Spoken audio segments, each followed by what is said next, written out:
Now, something I learned over the weekend is that Boston and Portland have something interesting in common, and that is that predominantly they're inhabited by people who didn't get born there.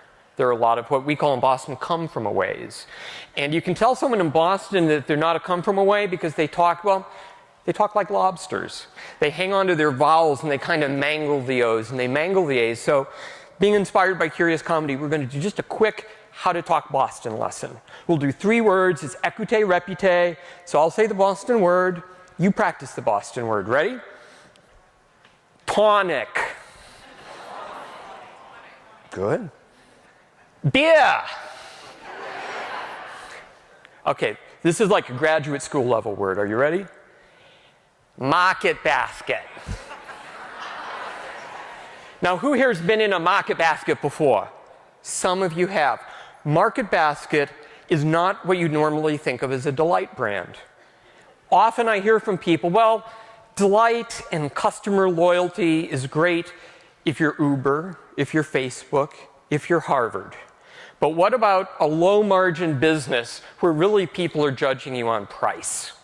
And the rest of the delight kind of falls away. Market Basket is exactly that company. So here's what makes them cool. They buy really cheap buildings in kind of sketchy areas a lot of the time, but they're able to, and they fill them with twice the variety of food as a normal store. If they're near ethnic neighborhoods, they overserve that neighborhood with whatever specialties would be living around the Market Basket. And they sell it all for 20% less than the other grocery stores. Now, if you went to a gas station, which is a margin-driven business, and one of them was selling for 70 cents less a gallon, would you expect to find a line? Market Baskets have lines that go down the aisles. So because of that, they hire more staff, and they've so overstaffed that they actually provide some service to all those people standing in line. It's an amazing business. It's owned by 2 cousins who will not speak to each other, Arthur T. and Arthur S. Demoulas. And Arthur T., who's the minority stockholder, runs all the operations. And this year, at the beginning of the year, he declared a special dividend because they have become amazingly successful, 71 stores, 25,000 employees. And he said, we're just going to give every customer 4% off of everything they buy. An unintended consequence is since they do that on each item, your receipt is about 12 feet long. But people really like this 4%, except for the stockholders who showed Arthur T. Demoulas the door. And when some of his managers expressed concern that Market Basket would change without their CEO, they were asked to follow him out the door. And in about 2 days, store staff started expressing concerns to customers. And no one who worked in the stores would take down what their colleagues had posted. And customers listened to that. Market Basket began losing $70 million a day because the customers fired Market Basket. In fact, worse than that, they taunted Market Basket. They went shopping somewhere else and would go into Market Basket to post their receipt so Market Basket would know exactly how much money went to someone else's store. After 3 weeks, there were protests, and it wasn't just staff. People who were used to buying their groceries 20% less don't like going to the fancy grocery stores that have worse selection and higher prices. And then the internet kicked in, and there were memes. Now, this was a grocery store that didn't have a Twitter account. They had a 1-page website that said, we don't have a website. And they didn't have a Facebook page, although the striking staff had a Facebook page with 90,000 friends. So this was a thing. Now, remind you, these people weren't in a union.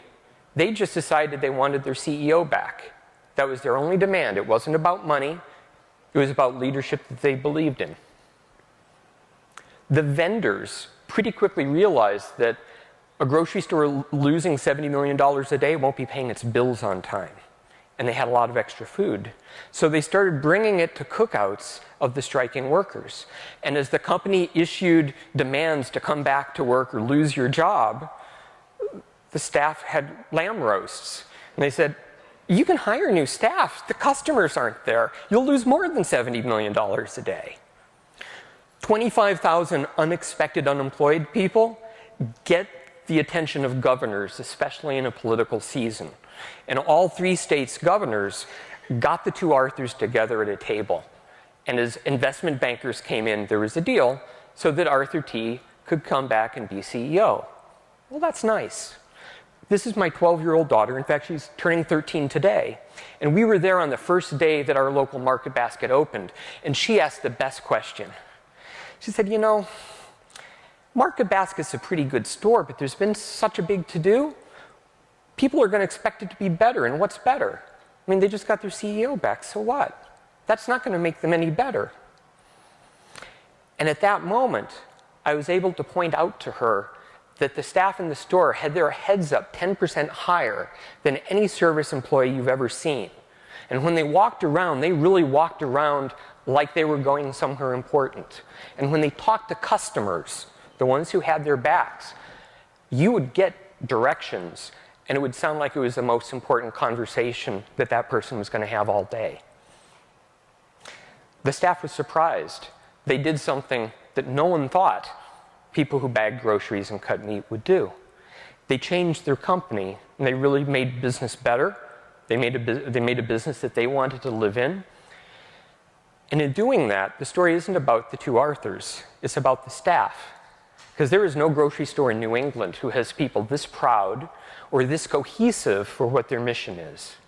The market basket got better not because of the leadership of the CEO, but of the leadership of 25,000 staff who believed in their customers, and they saved, what is now going to be likely the most storied grocery store in New England history. So that's delight on the cheap, and it's also delight in culture.